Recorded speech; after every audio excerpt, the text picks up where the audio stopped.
रघुपति राघव राजा राम, पतित पावन सीताराम। रघुपति राघव राजा राम, पतित पावन सीताराम। राजा राम, राजा राम, राजा राम जय राजा राम। सीताराम, सीताराम, सीताराम जय सीताराम। रघुपति राघव राजा राम, पतित पावन सीताराम। पतित पावन सीताराम। दशरथ नंदन राजा राम, कौसल्य तनया सीताराम। दशरथ नंदन राजा राम, कौसल्य तनया सीताराम। अयोध्यवास राजा राम, नीलमेघ श्याम सीताराम। अयोध्यवास राजा राम, नीलमेघ श्याम सीताराम। रघुपति राघव राजा राम, पतित पावन सीताराम। रघुपति राघव राजा राम, पतित पावन सीताराम। पतित पावन सीताराम। ಇವತ್ತಿನಿಂದ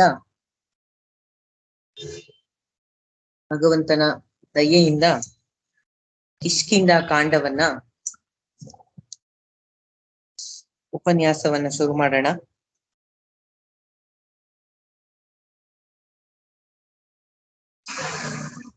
ಹಿಂದಿನ ಅರಣ್ಯ ಕಾಂಡದಲ್ಲಿ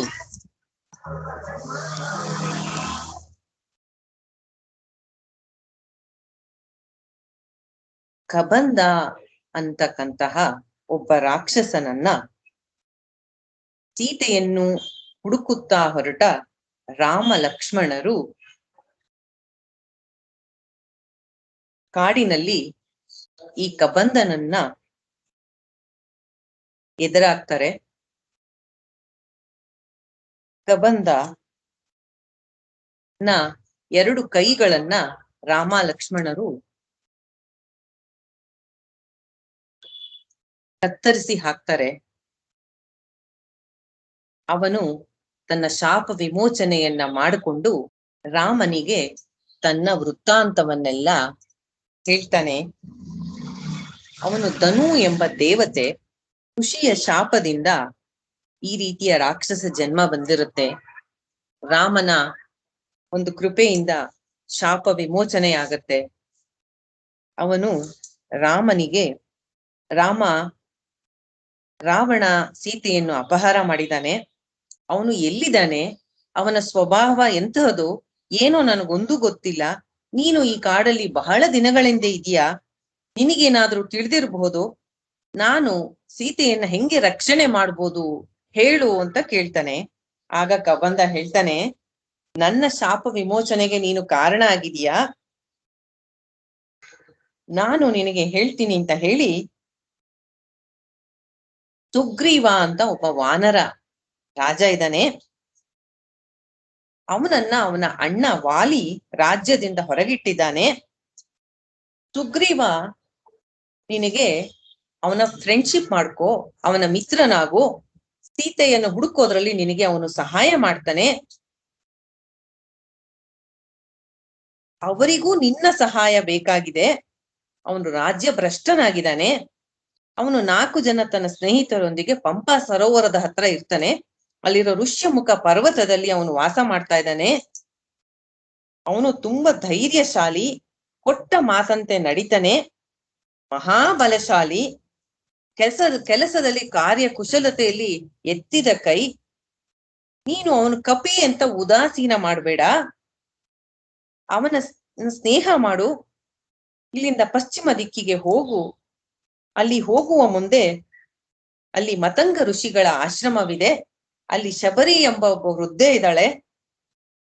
ಅವಳ ಸಾಧನೆಗೆ ಮೆಚ್ಚಿ ಅನೇಕ ಬಾರಿ ಅವಳಿಗೆ ಸ್ವರ್ಗಕ್ಕೆ ಬಾ ಅಂತ ಆಹ್ವಾನ ಬಂದಿತ್ತು.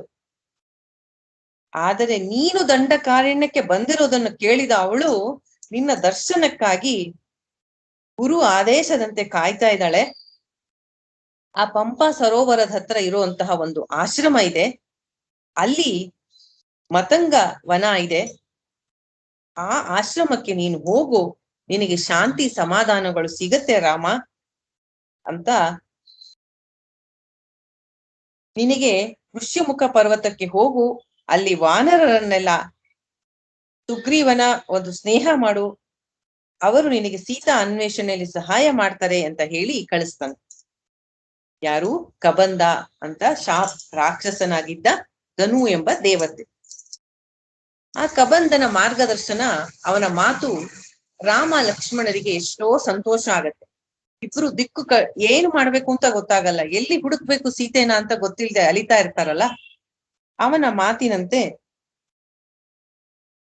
ಇಬ್ಬರು ಬೇಗ ಬೇಗ ನಡೆದು ಪಂಪಾ ಸರೋವರದ ಹತ್ರ ಹೋಗ್ತಾರೆ. ಅವರು ಹೇಳಿದ ಹಾಗೆ ಅಲ್ಲಿ ಆಶ್ರಮ ಇರುತ್ತೆ. ಅಲ್ಲಿ ವೃದ್ಧಿಯಾದ ಶಬರಿ ಅವರನ್ನ ತುಂಬಾ ಪ್ರೀತಿಯಿಂದ ಸ್ವಾಗತಿಸ್ತಾಳೆ. ಅವಳ ಒಂದು ಸಾಧನೆಯನ್ನ ನೋಡಿ ರಾಮ ನೋಡ್ತಾನೆ ಶಬರಿಯನ್ನ. ಹುಟ್ಟಿನಿಂದ ಬೇಡತಿಯಾದರೂ ತಪಸ್ಸಿನಿಂದ ಸಾಧನೆಯಿಂದ ಬ್ರಾಹ್ಮೀ ಸ್ಥಿತಿಯನ್ನು ಪಡಿತಾಳೆ. ಅಂತಹ ಮಹಾ ತಪಸ್ವಿನಿಯನ್ನ, ಮಹಾಭಕ್ತಳನ್ನ ನೋಡಿ ಅವಳ ಅತಿಥಿ ಸತ್ಕಾರವನ್ನು ಪರಮಾತ್ಮ ಸ್ವೀಕಾರ ಮಾಡ್ತಾನೆ. ಮತ್ತೆ ಅವಳ ಮೂಲಕ ಅವಳ ಗುರುಗಳಾದ ಮತಂಗ ಋಷಿಗಳ ವಿಷಯವಾಗಿ ಎಲ್ಲ ಕೇಳ್ತಾನೆ. ನಂತರ ರಾಮನ ದರ್ಶನ ಮಾಡಿದ ಅವಳು ತನಗೆ ಇನ್ನೂ ದೇಹವನ್ನು ಬಿಡುವಂತಹ ಸಮಯ ಆಗಿದೆ, ತನ್ನ ಗುರುವಿನ ಪಾದಗಳನ್ನು ಸೇರ್ಕೋತೀನಿ ಅಂತ ಹೇಳಿ ರಾಮನ ಅಪ್ಪಣೆ ಪಡೆದು ಶಬರಿ ಆ ದೇಹವನ್ನ ಬಿಡ್ತಾಳೆ. ಅವಳು ದಿವ್ಯ ದೇಹದಿಂದ ಉತ್ತಮ ಲೋಕಕ್ಕೆ ಹೋಗ್ತಾಳೆ. ಶಬರಿಯ ಭಕ್ತಿಯನ್ನ, ಮತಂಗ ಋಷಿಗಳ ಮಹಿಮೆಯನ್ನ ಚಿಂತನೆ ಮಾಡ್ತಾ ರಾಮ ಲಕ್ಷ್ಮಣರು ಮುಂದೆ ಹೊರಡ್ತಾರೆ. ಇದೆಲ್ಲ ಆಗೋಗಿದೆ ನಮ್ದು ಕ್ಲಾಸ್ ಅಲ್ಲಿ. ಸುಮ್ನೆ ಸ್ವಲ್ಪ ರಿವಿಷನ್ ಮಾಡ್ತಾ ಇರೋದಷ್ಟೇ.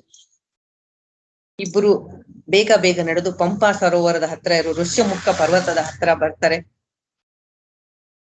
ಆ ಜಾಗ ತುಂಬಾ ಸೌಂದರ್ಯದಿಂದ ಕೂಡಿರುತ್ತೆ, ಪ್ರಕೃತಿ ಸೌಂದರ್ಯ ಎಲ್ಲಾ ಕಡೆ. ಆ ಜಾಗ ನೋಡಿದ ತಕ್ಷಣ ಉತ್ಸಾಹ, ಆಯಾಸ ಎಲ್ಲ ಪರಿಹಾರ ಆಗತ್ತೆ. ತುಂಬಾ ಸುಂದರವಾದ ಗಿಡಗಳು, ಹೂವುಗಳು, ದೇವತೆಗಳು ಬಂದು ವಿಹಾರ ಮಾಡುವಂತಹ ಜಾಗ ಆಗಿರುತ್ತೆ ಅದು. ಒಟ್ಟಿನಲ್ಲಿ ಆ ಜಾಗ ತುಂಬಾ ಸುಂದರವಾಗಿರುತ್ತೆ. ಆ ಜಾಗವನ್ನ ನೋಡಿದ ತಕ್ಷಣ ರಾಮನಿಗೆ ಸೀತೆಯ ನೆನಪಾಗತ್ತೆ. ಈ ಜಾಗ ನೋಡಿದ್ರೆ ಸೀತೆ ಎಷ್ಟು ಸಂತೋಷ ಪಡ್ತಿದ್ಲು, ಇಲ್ಲಿರೋ ಹೂವುಗಳನ್ನೆಲ್ಲ ನೋಡಿದ್ರೆ ಎಷ್ಟು ಆನಂದ ಪಡ್ತಿದ್ಲು. ಎಲ್ಲಿಗೆ ಹೋದ್ರೂ ನನಗೆ ಶಾಂತಿ ಇಲ್ಲ ಲಕ್ಷ್ಮಣ, ಸುಗ್ರೀವನನ್ನ ಭೇಟಿ ಮಾಡೋ ತನಕ, ಸೀತೆಯನ್ನ ಹುಡುಕೋ ತನಕ ನನ್ನ ಮನಸ್ಸಿಗೆ ನೆಮ್ಮದಿ ಇಲ್ಲ ಅಂತ ತುಂಬಾ ದುಃಖ ಪಡ್ತಾನೆ ರಾಮ. ಅವಳು ಎಲ್ಲಿದಳೋ ನನಗೆ ಗೊತ್ತಿಲ್ಲ. ಹೀಗೆ ಲಕ್ಷ್ಮಣನ ಹತ್ತಿರ ತನ್ನ ನೋವನ್ನ ಹೇಳ್ಕೊತಾನೆ. ಆಗ ಲಕ್ಷ್ಮಣ, ಅಣ್ಣ ನಿನ್ನ ದುಃಖ ನಾನು ಊಹಿಸಬಲ್ಲೆ. ಸೀತೆ ಒಬ್ಬ ಅನರ್ಘ್ಯ ರತ್ನದಂತಹ ಸ್ತ್ರೀ, ಅವಳಂತಹ ಒಂದು ಗುಣಶೀಲೆಯಾದಂಥವಳು ಇನ್ನೊಬ್ಬಳಿಲ್ಲ.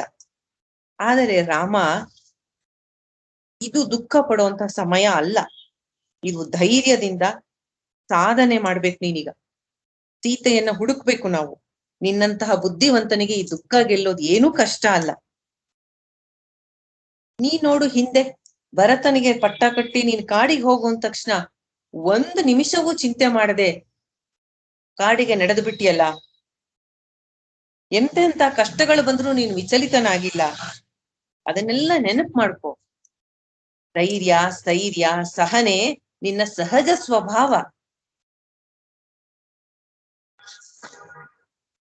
ನೀನು ಅತ್ಯಂತ ದುಃಖಕ್ಕೆ ಭ್ರಮೆಯಿಂದ ಒಳಗಾಗ್ತಾ ಇದೀಯಾ? ದುರ್ಬಲನಾಗ್ಬೇಡ. ಆ ಸೀತೆಯನ್ನು ಅಪಹರಣ ಮಾಡಿದ ಪಾಪಿ ಎಲ್ಲಿದ್ದರೂ ಅವರನ್ನು ನಾವು ಖಂಡಿತ ಹುಡುಕಿ ಕೊಲ್ಲೋಣ. ಅವಳನ್ನು ಅವನು ಪಾತಾಳದಲ್ಲೇ ಬಚ್ಚಿಟ್ಟಿರ್ಲಿ, ನಾವು ಕಂಡು ಹಿಡಿದು ಅವನಿಗೆ ಶಿಕ್ಷೆ ಮಾಡೋಣ. ನೀನು ಚಿಂತೆ ಮಾಡ್ಬೇಡ, ಕರ್ತವ್ಯದಿಂದ ವಿಮುಖನಾಗ್ಬೇಡ, ದುಃಖ ಮಾಡ್ಬೇಡ, ಅದು ನಿನಗೆ ಶೋಭಿಸೋಲ್ಲ. ಏಳು ಎದ್ದೇಳು ಅಂತ ರಾಮನಿಗೆ ತರ ಹುರಿದುಂಬಿಸ್ತಾನೆ, ಪ್ರೋತ್ಸಾಹ ಕೊಡ್ತಾನೆ ಲಕ್ಷ್ಮಣ.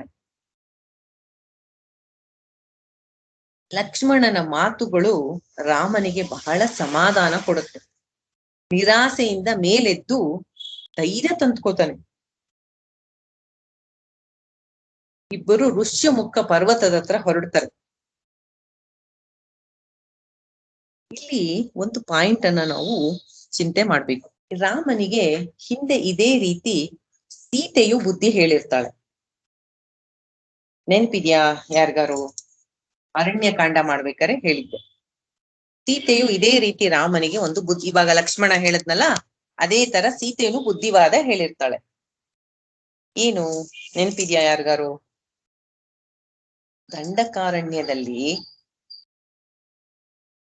ಅಲ್ಲಿ ರಾಕ್ಷಸರ ಕಾಟ ಹೆಚ್ಚಾಗಿದೆ ಅಂತ ಅಲ್ಲಿರ್ತಕ್ಕಂತಹ ತಪಸ್ವಿಗಳು ರಾಮನಿಗೆ ಅವರನ್ನ ಕೊಲ್ಲು ಅಂತ, ತಮ್ಮನ್ನ ಅವರಿಂದ ರಕ್ಷಣೆ ಮಾಡು ಅಂತ ಹೇಳಿದಾಗ ಅವ್ರಿಗೆ ಆಶ್ವಾಸನೆ ಕೊಟ್ಟಿರ್ತಾನೆ ರಾಮ. ಆಗ ಸೀತಾದೇವಿ ರಾಮನಿಗೆ ಕೇಳ್ತಾಳೆ, ನೀನು ಕ್ಷತ್ರಿಯ, ಬಹು ಪರಾಕ್ರಮಿ ರಾಜ, ಕೈಯಲ್ಲಿ ಎಷ್ಟೋ ಆಯುಧಗಳನ್ನ ಹಿಡಿದಿದೀಯಾ, ಆ ಒಂದು ಕಾರಣಕ್ಕಾಗಿ ಈ ದಂಡಕಾರಣ್ಯದಲ್ಲಿರೋ ರಾಕ್ಷಸರನ್ನೆಲ್ಲ ಸಂಹಾರ ಮಾಡ್ತೀನಿ, ನಾಶ ಮಾಡ್ತೀನಿ ಅಂತ ಋಷಿಗಳಿಗೆ ಮಾತು ಕೊಟ್ಟಿಯಲ್ಲ, ಅವರು ನಿನಗೇನ್ ಮಾಡಿದ್ದಾರೆ? ನಿನಗೆ ತೊಂದರೆ ಮಾಡದೇ ಇರೋರ್ನ ನಾಶ ಮಾಡೋದಿಕ್ಕೆ ನಿನಗೆ ಹೇಗೆ ಸಾಧ್ಯ ಆಗತ್ತೆ? ಅದು ತಪ್ಪಾಗತ್ತೆ ಅಲ್ವಾ ಅಂತ ರಾಮನಿಗೆ ಹೇಳ್ಬೇಕಾದ್ರೆ ಸೀತಾದೇವಿ ತುಂಬಾ ಮೃದುವಾಗಿ ಎಲ್ಲಾ ಧರ್ಮದ ಸೂಕ್ಷ್ಮತೆಗಳನ್ನ ಹೇಳ್ಬಿಟ್ಟು ಕೊನೆಗೆ ಹೇಳ್ತಾಳೆ, ನಿನಗೆ ಎಲ್ಲವೂ ತಿಳಿದಿದೆ ರಾಮ, ನನಗೆ ಅನ್ಸಿದ್ದನ್ನ ನಾನು ಹೇಳ್ದೆ, ಎಲ್ಲ ಧರ್ಮದ ಶಾಸ್ತ್ರ ಎಲ್ಲ ನಿನಗೆ ಗೊತ್ತು, ಅದರ ಸ್ಮರಣೆ ಮಾಡ್ಕೊಂಡು ಹೇಗೆ ನಿನಗೆ ಸರಿ ಅನ್ಸತ್ತೋ ಹಾಗೆ ಮಾಡು ಅಂತ ಹೇಳ್ತಾಳೆ. ಈಗ ಇಲ್ಲಿ ಲಕ್ಷ್ಮಣನು ಅದೇ ತರ. ಈಗ ಏನಾಗತ್ತೆ ಅಂದ್ರೆ, ನಮಗಿಂತ ತಿಳಿದವ್ರಿಗೆ, ನಮಗಿಂತ ದೊಡ್ಡವ್ರಿಗೆ ಎಷ್ಟೋ ಸತಿ ಒಂದು ಕಷ್ಟ ಬಂದಾಗ ಅವ್ರಿಗೆ ಏನ್ ಮಾಡ್ಬೇಕು ಅಂತ ಗೊತ್ತಾಗಲ್ಲ. ಅಂದ್ರೆ ಅವರ ದುಃಖದಲ್ಲಿ ಇರ್ತಾರೆ, ಒಂದು ಸ್ವಲ್ಪ ಹೊತ್ತು ಟೆಂಪರರಿನೇ ಆಗ್ಲಿ. ಆದರೆ ನಮಗಿಂತ ತಿಳಿದವರಿಗೆ, ದೊಡ್ಡವರಿಗೆ, ಹಿರಿಯರಿಗೆ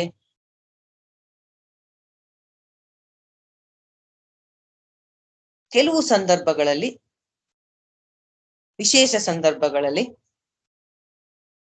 ಸಾಂತ್ವನ ಮಾಡೋದು, ಬುದ್ಧಿವಾದ ಹೇಳೋದು ಕೆಲವು ಸತಿ ಅನಿವಾರ್ಯ ಆಗತ್ತೆ. ಅಂತಹ ಸಂದರ್ಭಗಳಲ್ಲಿ ಈ ರೀತಿಯಾಗಿ ಮಾತಾಡಬೇಕು. ಲಕ್ಷ್ಮಣ ಮತ್ತು ಸೀತಾದೇವಿ ಮಾತಾಡ್ದ ಹಾಗೆ ತುಂಬಾ ಎಚ್ಚರಿಕೆ ಇರ್ಬೇಕು ಮಾತಾಡ್ಬೇಕಾದ್ರೆ. ಯಾರ ಜೊತೆ ಮಾತಾಡ್ತಾ ಇದ್ದೀನಿ, ಯಾರಿಗೆ ಹೇಳ್ತಾ ಇದ್ದೀನಿ ನಾನು, ತುಂಬಾ ಎಚ್ಚರಿಕೆಯಿಂದ, ವಿನಯದಿಂದ, ಎಲ್ಲ ತಿಳಿದಿರೋಂತ ತಮಗೆ ಹೇಳೋಂತ ಇದಿಲ್ಲ ಅಂತ ಸಂಕೋಚದಿಂದ, ವಿಧೇಯತೆಯಿಂದ, ಅವರ ದುಃಖ ನಿವಾರಣೆ ಆಗ್ಲಿ ಅನ್ನೋ ಒಂದು ಕಾರಣದಿಂದ ತುಂಬಾ ಎಚ್ಚರಿಕೆಯಿಂದ ಮಾತಾಡ್ಬೇಕಾಗತ್ತೆ. ಆ ಮಾತು ಹೇಗಿರ್ಬೇಕು ಅಂದ್ರೆ, ಅವರಿಗೆ ಈಗ ರಾಮನಿಗೆ ಬಂತಲ್ಲ ಚೇತರಿಕೆ ಲಕ್ಷ್ಮಣನ ಮಾತಿಂದ, ಹಾಗೆ ಮಾತಾಡ್ಬೇಕು. ನಮಗಿಂತ ದೊಡ್ಡವ್ರ ಹತ್ರ, ತಿಳಿದವ್ರ ಹತ್ರ ಮಾತಾಡ್ಬೇಕಾದ್ರೆ ಹಾಗೆ ಮಾತಾಡ್ಬೇಕು. ಕೆಲವು ಸತಿ ಅನಿವಾರ್ಯತೆ ಇರುತ್ತೆ, ಅವ್ರಿಗೇನೋ ನಾವು ಹೇಳ್ಬೇಕಾಗಿರುತ್ತೆ. ಮೃದುವಾಗಿ, ಸೂಕ್ಷ್ಮವಾಗಿ, ಎಚ್ಚರಿಕೆಯಿಂದ ಹೇಳ್ಬೇಕಾಗುತ್ತೆ. ಲಕ್ಷ್ಮಣ ಈ ಬ್ರಾಹ್ಮಣ ಸೇವೆಯೊಂದೇ ಅವನ ಧರ್ಮ. ಮುಂದೆ ಹೇಳ್ತಾನೆ ಅವನು ಇದ್ರಲ್ಲಿ, ಕಿಷ್ಕಿಂಧ ಕಾಂಡಲ್ ಬರುತ್ತೆ. ಸೇವೆ ಮಾಡೋದ್ರಲ್ಲಿ ತುಂಬಾ ಪರಿಣಿತಿ ಅವನಿಗೆ, ಎಕ್ಸ್ಪೀರಿಯನ್ಸ್ಡ್, ಎಕ್ಸ್ಪರ್ಟ್. ಯಾವ ಸಂದರ್ಭಕ್ಕೆ ಏನು ಮಾಡಬೇಕು ಆ ಸೇವೆಯನ್ನ ಮಾಡ್ತಾ ಇರ್ತಾನೆ ರಾಮನಿಗೆ. ಧೈರ್ಯ ತುಂಬಿ ಇಬ್ಬರು ಅಲ್ಲಿಂದ ಋಷ್ಯಮುಖ ಪರ್ವತದ ಕಡೆ ಹೊರಡುತ್ತಾರೆ. ಇಷ್ಟು ನಾವು ಹಿಂದೆನೆ ನೋಡಿದ್ವಿ. ಇವಾಗ ಕಿಷ್ಕಿಂಧ ಕಾಂಡಕ್ಕೆ ಎಂಟರ್ ಆಗೋಣ. ತನ್ನ 4 ಜನ ಮಂತ್ರಿಗಳ ಜೊತೆ ಸುಗ್ರೀವ ಅಲ್ಲಿ ಕೂತಿರ್ತಾನೆ. ಆ ಋಷ್ಯಮುಖ ಪರ್ವತ ಹತ್ತೋದು ಬಹಳ ಕಷ್ಟ. ಅಲ್ಲಿ ಆ ಪರ್ವತದ ಕೆಳಗಡೆ ಬಿಲ್ಲು ಬಾಣ ಹಿಡ್ಕೊಂಡು ಬರ್ತಾರೋ ರಾಮ ಲಕ್ಷ್ಮಣರು ಅವನಿಗೆ ಕಾಣಿಸ್ತಾರೆ. ನಿಂತು ನಿಧಾನಕ್ಕೆ ನೋಡ್ತಾನೆ, ಅವ್ರನ್ನ ನೋಡ್ತಾನೆ. ಅವರು ಏನೋ ಹುಡುಕ್ತಾ ಇರೋ ಹಂಗೆ ಅವನಿಗೆ ಕಾಣುತ್ತೆ. ಅವ್ರು ಹುಡುಕ್ತಾ ಇರೋ ದೃಷ್ಟಿ ನೋಡಿ ಅವನಿಗೆ ಭಯ ಆಗತ್ತೆ. ಸ್ವಭಾವತ ಅವನು ತುಂಬಾ ಧೈರ್ಯಶಾಲಿ. ಅದೇ ತಾನಿಲ್ಲಿ ಬಚ್ಚಿಟ್ಕೊಂಡಿರೋದು ಇವ್ರಿಗೆ ಹೆಂಗ್ ಗೊತ್ತಾಯ್ತು? ಇವ್ರೇನ್ ಹುಡುಕ್ತಾ ಇದಾರೆ? ನನ್ನನ್ ಹುಡುಕ್ತಾ ಇದಾರ ಇವ್ರಿಬ್ರು ಯಾರೋ ಹೊಸೊಬ್ರು ಇದ್ದಂಗಿದಾರಲ್ಲ ಅಂತ ಅವನಿಗೆ ಒಂಥರ ಗಾಬರಿ ಆಗತ್ತೆ. ಅವನು ಏನ್ ಮಾಡ್ಬೇಕು ಅಂತ ಗೊತ್ತಾಗಲ್ಲ, ಅವನಿಗೆ ಭಯ ಆಗತ್ತೆ. ಅವನೇನ್ ಮಾಡ್ತಾನೆ, ತನ್ನ ಆ ಮಿನಿಸ್ಟರ್ಸ್ ಎಲ್ಲ 4 ಜನ ಜೊತೆಗಿರ್ತಾರೆ, ಅವ್ರನ್ನ ಕರ್ಕೊಂಡು ಹೋಗಿ ಒಂದ್ ಗುಹೆ ಒಳಗೆ ಬಚ್ಚಿಟ್ಕೊಂಡ್ಬಿಡ್ತಾನೆ.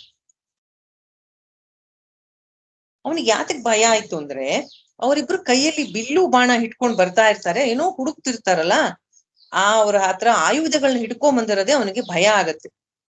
ಕೆಂಪು ಕನ್ನಡಕ ಹಾಕೊಂಡು ಪ್ರಪಂಚ ನೋಡಿದ್ರೆ ಎಲ್ಲ ಕೆಂಪಾಗಿ ಕಾಣತ್ತೆ ನೋಡಿ. ಹಂಗೆ ಈ ಸುಗ್ರೀವನಿಗೆ ಸದಾ ವಾಲಿಯದೇ ಭಯ. ಅಣ್ಣ ವಾಲಿಯ ಸಾಮರ್ಥ್ಯ, ಶಕ್ತಿ ಅದು ಚೆನ್ನಾಗಿ ಅನುಭವ ಇದೆ. ಅವನಿಗೇನ್ ಅನುಮಾನ ಅಂದ್ರೆ, ತಪಸ್ವಿಗಳ ವೇಷದಲ್ಲಿ ಬರ್ತಾ ಇರೋ ಇವರಿಬ್ರು ವಾಲಿ ಏನಾದ್ರೂ ಕಲ್ಸಿದಾನ ನನ್ನನ್ನು ಕೊಲ್ಬೇಕು ಅಂತ ಅವನಿಗೆ ಅನುಮಾನ ಆಗತ್ತೆ. ವಾಲಿ ಈ ಋಷ್ಯಮುಖ ಪರ್ವತಕ್ಕೆ ಬರೋದಿಲ್ಲ. ಕಾರಣ ಏನು ಅಂದ್ರೆ, ವಾಲಿ ಸುಗ್ರೀವನ ಅಣ್ಣ, ಅವನು ಬರೋದಿಲ್ಲ ಇಲ್ಲಿಗೆ. ಅದಕ್ಕೆ ಇವರಿಬ್ರನ್ನ ಕಳ್ಸಿದಾನ ಅಂತ ಇವನು ಅನ್ಕೋತಾನೆ. ಯಾಕೆ ಬರಲ್ಲ? ದುಂದುಬಿ ಅಂತ ಒಬ್ಬ ರಾಕ್ಷಸನನ್ನ ವಾಲಿ ಕೊಂದಿರ್ತಾನೆ. ಅವನನ್ನ ಕೊಂದು ಅವನನ್ನ ತಿರುಗಿಸಿ ಎಸಿತಾನೆ. ಹೀಗೆ ತಿರುಗಿಸಿ ಎಸಿಬೇಕಾದ್ರೆ ಏನಾಗತ್ತೆ, ಆ ದುಂದುಬಿಯ ಮೈಯಲ್ಲಿರ್ತಕ್ಕಂತಹ ರಕ್ತ ಮತಂಗ ಋಷಿಗಳಿರ್ತಾರಲ್ಲ, ಶಬರಿಯ ಗುರುಗಳು, ಅವರ ಆಶ್ರಮದಲ್ಲಿ ಬಂದು ಬೀಳತ್ತೆ.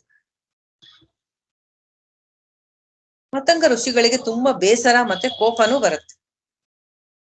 ಈ ವಾಲಿಗೆ ಅದು ಗೊತ್ತಾಗತ್ತೆ. ತನ್ನ ಸ್ನೇಹಿತರನ್ನು ಎಲ್ಲಾರು ಕರ್ಕೊಂಡು ಹೋಗಿ ಅವರಿಗೆ ಕೈ ಮುಗ್ದು ಕ್ಷಮೆ ಕೇಳ್ಕೊತಾನೆ. ಆದರೆ ಮತಂಗ ಋಷಿಗಳಿಗೆ ಇವನ ಪವರ್ ಏನು ಅಂತ ಗೊತ್ತಿರುತ್ತೆ. ಅವ್ರು ಹೇಳ್ತಾರೆ, ನೀನ್ ಹೀಗೆ ಎಲ್ಲಾರನ್ನು ಕೊಂದು ಇದು ಆಶ್ರಮ, ಆದ್ರಿಂದ ನೀನು ಋಷ್ಯಮುಖ ಪರ್ವತದ ಹತ್ರ ಬರ್ಕೂಡ್ದು. ನೀನು ಇಲ್ಲಿಗೆ ಬಂದರೆ ನಿನ್ನ ತಲೆ 1000 ಹೋಳಾಗತ್ತೆ ಅಂತ ಅವನಿಗೆ ಶಾಪ ಕೊಡ್ತಾರೆ. ಈ ಋಷಿಯ ಶಾಪಕ್ಕೆ ಹೆದರ್ಕೊಂಡು ಅವನು ಈ ಋಷ್ಯಮುಖ ಪರ್ವತಕ್ಕೆ ಬರ್ತಿರಲ್ಲ. ಯಾವಾಗ ಸುಗ್ರೀವನನ್ನ ರಾಜ್ಯ ಭ್ರಷ್ಟನನ್ನಾಗಿ ಮಾಡಿ ಓಡಿಸ್ತಾನೋ ರಾಜ್ಯದಿಂದ, ಸುಗ್ರೀವನಿಗೆ ಇದು ಗೊತ್ತಿರುತ್ತೆ, ಇವನ್ ಋಷ್ಯಮುಖ ಪರ್ವತಕ್ಕೆ ಬರಲ್ಲ ವಾಲಿ ಅಂತ. ತುಂಬಾ ಬಲಶಾಲಿ ವಾಲಿ, ಅವನನ್ನ ಸೋಲ್ಸಕ್ ಆಗಲ್ಲ ಇವನ್ ಕೈಲಿ ಸುಗ್ರೀವನಿಗೆ. ಅವನೇನ್ ಮಾಡ್ತಾನೆ, ಅವನಿಂದ ತಪ್ಪಿಸ್ಕೊಳಕ್ಕೆ ಇಲ್ಲಿ ಬಂದು ಬಚ್ಚಿಟ್ಕೊಂಡಿರ್ತಾನೆ. ತನ್ನ 4 ಜನ ಸ್ನೇಹಿತರು ಅಥವಾ ಮಿನಿಸ್ಟ್ರು ಅಂತ ಹೇಳ್ತಾರೆ, ಅವ್ರ ಜೊತೆ ಇರ್ತಾನ ಅವನಲ್ಲಿ ಬಂದು. ಆದ್ರಿಂದ ಅವನಿಗಲ್ಲಿ ಯಾರು ಬಂದ್ರು ವಾಲಿ ಕಳಿಸಿದಾನ ಅಂತಾನೆ ಭಯ ಅವನಿಗೆ, ಸುಗ್ರೀವನಿಗೆ. ಅವನೇನ್ ಮಾಡ್ತಾನೆ, ಇವನ್ ಹೇಳಿದ್ದು ಕೇಳಿ ಅಲ್ಲಿಯ ಅವನ ಮಂತ್ರಿಗಳಿಗೆ ಅವನು ಹೇಳ್ಕೊತಾನೆ ತನ್ನ ಟೆನ್ಷನ್ ಸುಗ್ರೀವ. ಆಗ ಅವ್ರೇನ್ ಮಾಡ್ತಾರೆ, ಅವನ ರಕ್ಷಣೆ ಮಾಡಕ್ಕೋಸ್ಕರ ಆ ಜಾಗದಲ್ಲಿ ಇರ್ತಕ್ಕಂತಹ ಎಲ್ಲಾ ಕಪಿಗಳಿಗೂ ಮೆಸೇಜ್, ಎಲ್ಲಾ ಕಪಿಗಳು ಬಂದು ಸೇರ್ತಾರೆ. ವಾನರ ಸೈನ್ಯ ಅವರುಗಳು ಬರ್ಬೇಕಾದಾಗ ದಾರಿಯಲ್ಲಿ ಎಂತೆಂತಹ ಒಳ್ಳೊಳ್ಳೆಯ ಮರಗಳಿತ್ತು, ತುಂಬಾ ಡಿಫ್ರೆಂಟ್ ಟೈಪ್ಸ್ ಆಫ್ ಹಣ್ಣುಗಳು ತುಂಬಾ ಬಿಡ್ತಾ ಇತ್ತು, ತುಂಬಾ ಒಳ್ಳೆಯ ಹೂವಿನ ಗಿಡಗಳಿತ್ತು. ವಾಲ್ಮೀಕಿಗಳು ಇಡೀ ರಾಮಾಯಣವನ್ನ ತುಂಬಾ ಸುಂದರವಾಗಿ ವರ್ಣನೆ ಮಾಡ್ತಾರೆ. ಎಂತಹ ಸಿಂಪಲ್ ಸ್ವಲ್ಪ ಸಂಸ್ಕೃತ ಬಂದವರಿಗೂ ಸಹ ವಾಲ್ಮೀಕಿ ರಾಮಾಯಣವನ್ನು ಓದಿದ್ರೆ ಸುಲಭವಾಗಿ ಅರ್ಥ ಆಗೋ ಹಾಗೆ ಬರ್ದಿದ್ದಾರೆ. ಅವರು ರಾಮನ ವ್ಯಕ್ತಿತ್ವದ ಒಂದು ಚಿತ್ರಣ ಇರ್ಬೋದು, ಯುದ್ಧದ ಒಂದು ವಿವರಣೆ ಇರ್ಬೋದು, ಅಥವಾ ಪ್ರಕೃತಿಯನ್ನ ವರ್ಣನೆ ಮಾಡೋದಿರ್ಬೋದು, ಎಲ್ಲವೂ ತುಂಬಾ ಸುಂದರವಾಗಿ ವಾಲ್ಮೀಕಿ ಮಹರ್ಷಿಗಳು ಬರೀತಾರೆ. ಸರಿ, ಸುಗ್ರೀವನ ಎಲ್ಲ ಮಂತ್ರಿಗಳು ವಾನರರೆಲ್ಲ ಬಂದು ಸೇರ್ತಾರೆ. ಆ ಸುಗ್ರೀವನ ಸೈನ್ಯಕ್ಕೆ ಪ್ರಧಾನ ಮಂತ್ರಿ ಹನುಮಂತ. ಅವನಿಗೆ ಸುಗ್ರೀವನ ಭಯ ಅರ್ಥ ಆಗತ್ತೆ. ಇಲ್ಲಿ ವಾಲ್ಮೀಕಿಗಳು ಹನುಮಂತನಿಗೆ ವಾಕ್ಯ ಕೋವಿದ ಅಂತ ಬರ್ದಿದ್ದಾರೆ. ವಾಕ್ಯ ಕೋವಿದ ಅಂದ್ರೆ ಮಾತಿನಲ್ಲಿ ಚತುರತೆ, ಎಲ್ಲಿ ಹೇಗೆ ಮಾತಾಡ್ಬೇಕು, ಎಷ್ಟು ಮಾತಾಡ್ಬೇಕು, ಇದರಲ್ಲಿ ಅವನು ತುಂಬಾ ಎಕ್ಸ್ಪರ್ಟ್. ಅಂತಹ ಹನುಮಂತ ವಿನಯದಿಂದ ಸುಗ್ರೀವನಿಗೆ ಕೇಳ್ತಾನೆ, ನಿನಗೆ ವಾಲಿಯ ಭಯ ಯಾಕೆ? ಅವನು ಎಲ್ಲಿ ಬರ್ತಾನೆ ಇಲ್ಲಿಗೆ? ಅವನ್ ಬರೋಕ್ ಸಾಧ್ಯವಿಲ್ವಲ್ಲ, ಅವನಿಗೆ ಋಷಿ ಶಾಪ ಇದೆಯಲ್ಲ, ಋಷ್ಯ ಮುಖ ಪರ್ವತಕ್ಕೆ ಅವನ್ ಬರೋ ಹಾಗಿಲ್ಲ.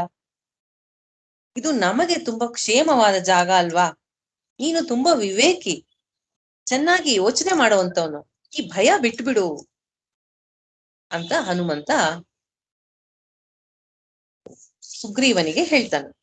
ಸುಗ್ರೀವ ಹೇಳ್ತಾನೆ, ಹನುಮಂತ, ಅಲ್ಲಿಬ್ರು ಬರ್ತಾ ಇದ್ದಾರೆ ಕೆಳಗಡೆ, ನೋಡಕ್ಕೆ ತುಂಬಾ ಸುಂದರವಾಗಿದ್ದಾರೆ, ತುಂಬಾ ರೂಪವಂತರು, ಅಜಾನುಬಾಹುಗಳು, ಮಹಾಬಲಶಾಲಿಗಳು, ಒಳ್ಳೆ ದೇವತೆಗಳಿದ್ದಂಗೆ ಇದ್ದಾರೆ ಇಬ್ರುನು.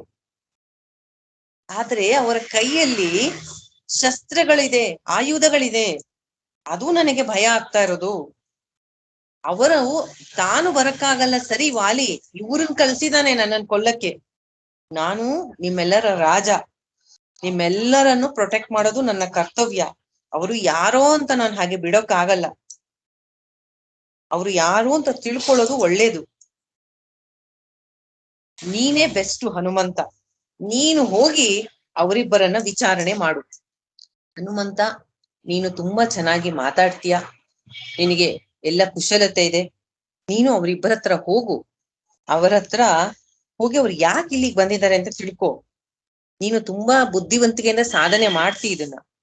ಅವರು ವಾಲಿಯ ದೂತರಲ್ಲ ಅಂತ ಇಟ್ಕೋ, ಅವರನ್ನ ಚೆನ್ನಾಗಿ ಹೊಗಳಿ ಮಾತಾಡ್ಸು, ಅವರ ಉದ್ದೇಶ ಏನು ಅಂತ ತಿಳ್ಕೊ, ಉಪಾಯವಾಗಿ ಅವ್ರ ಫ್ರೆಂಡ್ಶಿಪ್ ಮಾಡ್ಕೊಂಡು ಅವ್ರನ್ನ ಇಲ್ಲಿ ಕರ್ಕೊಂಬಾ ಅಂತ ಹೇಳ್ತಾನೆ.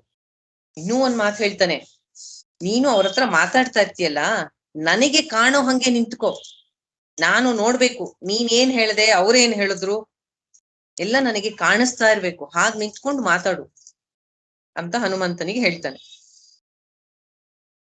ಹನುಮಂತ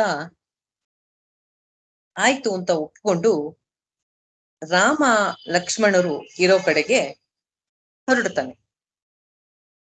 ಹೊಸಬರೆದುರು ಕಪಿಯಾಗಿ ಹೋಗೋ ಬದಲು ವೇಷ ಬದಲಾಯಿಸ್ಕೊಂಡು ಒಂದು ಬ್ರಹ್ಮಚಾರಿಯ ವೇಷದಲ್ಲಿ ಹೋಗ್ತಾನೆ. ಇಲ್ಲಿ ಒಂದು ಪಾಯಿಂಟ್ ಅನ್ನ ನಾವು ಜ್ಞಾಪಕ ಇಟ್ಕೋಬೇಕು. ವಾನರರಿಗೆ ವೇಷ ಬದಲಾಯಿಸೋದು ಒಂದು ಯೋಗ ಶಕ್ತಿ ಉಂಟು ಅವರಲ್ಲಿ, ಅವರ ಒಂದು ಶಕ್ತಿ ಅದು. ರಾಕ್ಷಸರಿಗೂ ಉಂಟು ಅದು. ಅಂದ್ರೆ ಸಮಯಕ್ಕೆ ತಕ್ಕಂಗೆ ತಮಗೆ ಬೇಕಾದ ಹಾಗೆ ವೇಷವನ್ನ ಬದಲಾವಣೆ ಮಾಡುವಂತಹ ಒಂದು ಶಕ್ತಿ ಉಂಟು. ಯುದ್ಧ ಕಾಂಡದಲ್ಲಿ ಇದನ್ನೇ ಒಂದು ಡಿಸ್ಕಷನ್ಗೆ ಬರುತ್ತೆ. ಈಗ ಯುದ್ಧ ಆಗ್ತಾ ಇರೋದು ಯಾರ್ಯಾರಿಗೆ?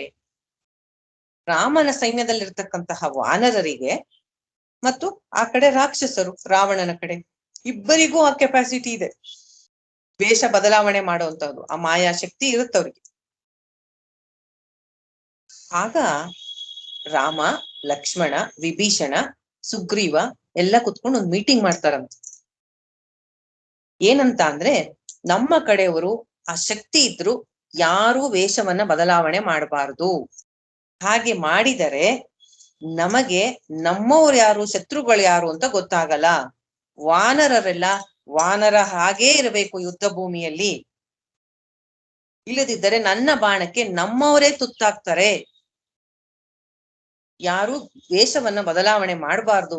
ರಾಮ ಲಕ್ಷ್ಮಣ ಬಿಡಿ, ಅವ್ರು ಮನುಷ್ಯ ರೂಪದಲ್ಲಿ ಅವ್ರಿಗೆ ಬದಲಾವಣೆ ಮಾಡಕ್ಕೆ ಆಗಲ್ಲ. ಹಾಗೆ ಮಾತಾಡ್ಕೊಂಡಿರ್ತಾರಂತೆ.